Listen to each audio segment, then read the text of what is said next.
Kebal dan bisa membungkuk tanpa menyentuh, ini 4 keahlian Panglima Jilah yang jarang tersorot. Nama Panglima Jilah dan Panglima Pajaji tengah jadi sorotan publik. Keduanya memiliki pandangan berbeda tentang IKN Nusantara. Panglima Jilah sempat murka atas pernyataan Roky Gerung ke Presiden Joko Widodo. Panglima Jilah juga menyatakan mendukung IKN, dan melaporkan Roky Gerung karena dianggap merendahkan masyarakat Dayak dan Kalimantan. Namun dukungan Panglima Jilah ditentang oleh Panglima Pajaji. Menurut dia pembangunan IKN di Kalimantan malah cenderung merugikan masyarakat Dayak. Lalu seperti apa kemampuan Panglima Jilah? Berikut kami rangkum 4 aksi ilmu magis Panglima Jilah. Tonton video ini sampai selesai. 1. Ahli silat. Panglima Jilah dikenal ahli silat. Dalam videonya, Panglima Jilah sempat memperlihatkan keahliannya pencak silat. Awalnya Panglima Jilah melawan 1 orang saja, tetapi di dalam video tersebut Panglima Jilah melawan 3 orang sekaligus. Ia nampak piawai memperagakan jurus demi jurus saat melawan 3 orang tersebut. Meski tak seimbang, Panglima Jilah masih bisa menghadapi 3 orang sekaligus. Bahkan di momen itu ia mengajarkan jurus-jurus membela diri. 2. Kebal. Panglima Jilah juga sempat mempertunjukkan kekebalannya, dengan menggunakan 2 mandau, senjata khas Dayak. Tidak satupun mandau tersebut yang melukai tubuh Panglima Jilah. Ia iris-iriskan mandau di perut, kaki hingga di leher tak ada luka sedikit pun. 3. Abis berdoa, Guntur datang. Aksi ketiga yakni Panglima Jilah abis berdoa Guntur datang.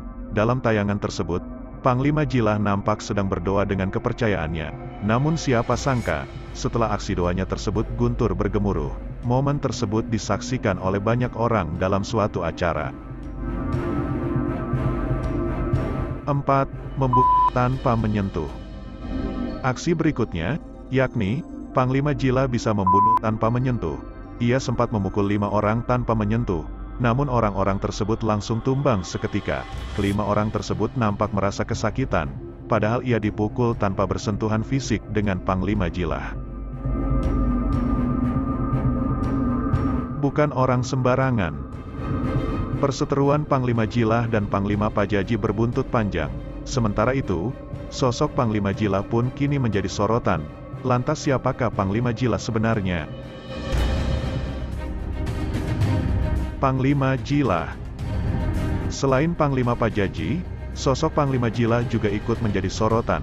Panglima Pajaji disebut sebagai bagian dari pasukan merah dan memiliki nama asli Agustinus Jilah. Layaknya sebuah negara, suku Dayak juga dikenal memiliki serdadu, yakni pasukan merah bernama Tariu Borneo Bangkule Rajak atau TBBR. Panglima Jilah memiliki garis keturunan Panglima atau Pangalangok dari keluarga orang tuanya. Ayahnya berasal dari Ne Macat, sedangkan sang ibu datang dari keturunan Ne Bandong, Ne Matas. Garis keturunan itulah yang membuatnya dipercaya menjadi sosok pemimpin pasukan Merah Dayak. Ia merupakan cucu dari seorang panglima yang sangat terpandang pada zaman kerajaan. Selain itu, Panglima Jilah diketahui menguasai seni bela diri tradisional Dayak dan memiliki kesaktian ilmu kebal. Tubuhnya dibalut dengan tato khas Dayak hingga penampilan Panglima Jilah selalu menarik perhatian. Jumlah pasukannya bahkan disebut mencapai angka 44.000 pasukan merah. Panglima Jilah juga dikenal sebagai sosok yang rendah hati dan selalu mengutamakan kedamaian. Panglima Jilah dikenal sebagai tokoh yang peduli terhadap adat, budaya serta permasalahan yang terjadi di tanah Kalimantan. Lahir dengan nama Agustinus Jilah, Panglima Jilah yang menjadi simbol perjuangan masyarakat adat di bumi Borneo dalam mencari keadilan di tanah leluhurnya ini, lahir pada tanggal 19 Agustus tahun 1980, di Desa Sambora Mempawah, Hulu, Kabupaten Landak.